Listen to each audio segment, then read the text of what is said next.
Star 1978, Nicole Cataruza 8378. All right, so it's year 2021 on the same program that I've been forced into. All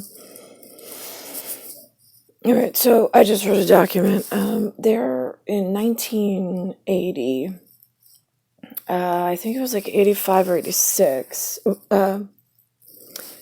when Mark King, M-A-R, either C or K, I think it was a K. I asked Chris and Miss Craigler. I think they both said K.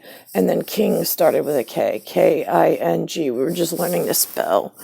Mark didn't want me using a pencil. That became a problem. He's like, I don't want her writing. And I was fine with that, but apparently pissed a few people off at the school, but they weren't equipped for what we were.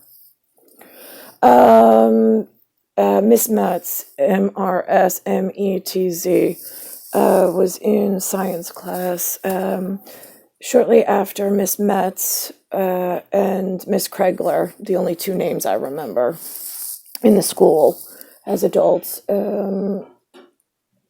As soon as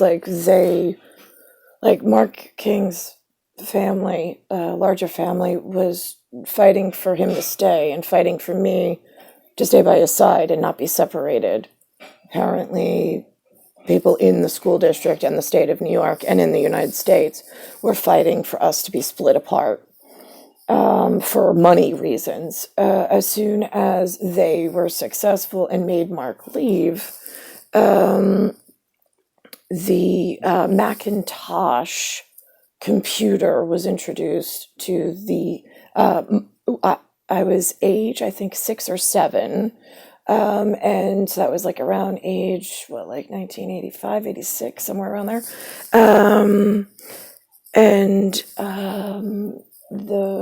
They put us in a small, closet room, I guess that they had converted, whatever, to a computer science lab. It looked like it's a smaller room than this, but it was long and it had like a wraparound. They put like a shelf there with some chairs. I mean, it looked like it was thrown together with a couple of, I guess, donated or whatever Macintosh. I mean, it didn't make sense. I'm like, it's a box. They wanted us to learn typing. So we all had to type. It was the dumbest class, and it was forced upon us. We couldn't, not do it. The adult that we had to listen to, apparently, insisted that we type. So that's what we did. It was not my agreeing to go along with a computerized anything in a box. But now, and Mark wasn't there to protect me either. They split apart. One of us has a family in the know, but see, the humans already knew this, right? So I'm writing this document that I'm going to put up online.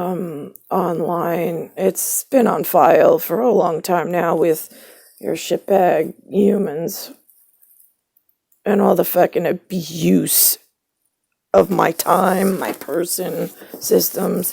There was a time that's what happens. You're not allowed to have a digital calendar system. You're not allowed to be on multiple genetics on the same calendar system.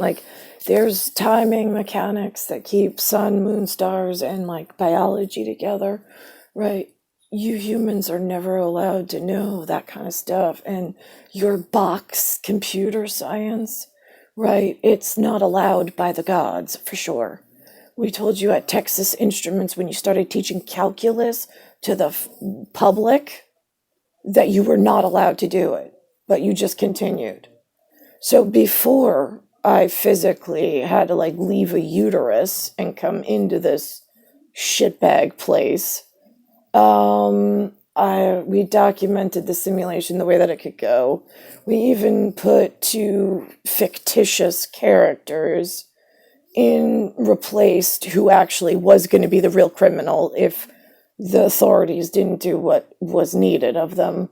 And so then it split the reality because you just went along with it. You didn't even like attempt to scale back anything.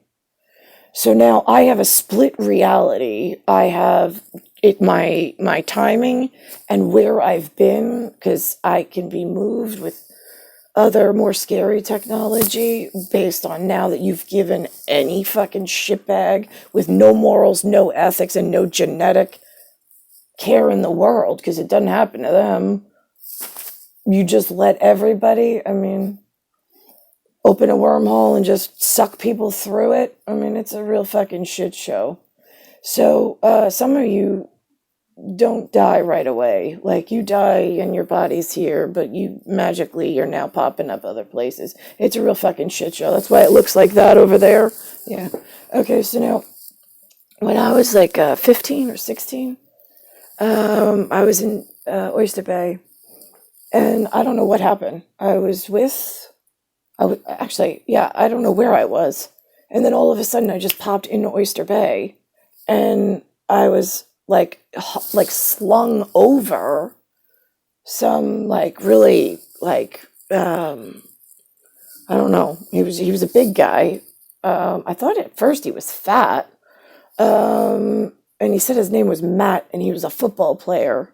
And I was walking into oncoming traffic, and he was there to rescue or save me or whatever. And I was like, really? I was like, oh, okay, thanks. But then, right, that got weird, because then there's another split reality. See, those are things that sometimes I can have the exact same moment, but two different characters.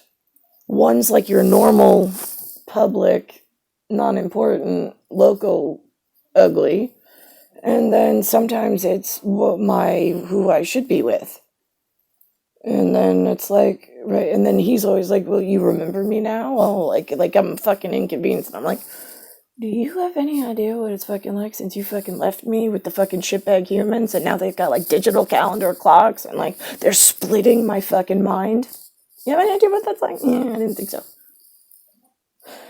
So now, on his side, a mind fuck with you fucking piece of shit humans. What are you, telling him? I got 3 other boyfriends? Yeah, no, those are the potential kids that someone introduced in simulation, leaving me out with no magical fucking defense whatsoever, and then having to try to fucking process it as a supernatural into some kind of human understanding, which I'm not supposed to speak about, but how the fuck am I ever going to get out of fucking human if I don't fucking tell you all the fucking shit that you put me through, assholes?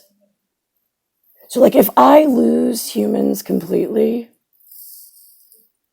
no fucking skin off my nose, because I'm a literal. It's usually literally what I say, because I'm a light, happens like that. But I'm in humanness where nothing fucking works, because they already broke everything and they're keeping me from where I need to fucking be.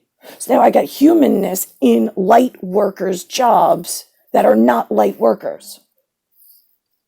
That's a scary fucking day. How are you going to fix it, stupid?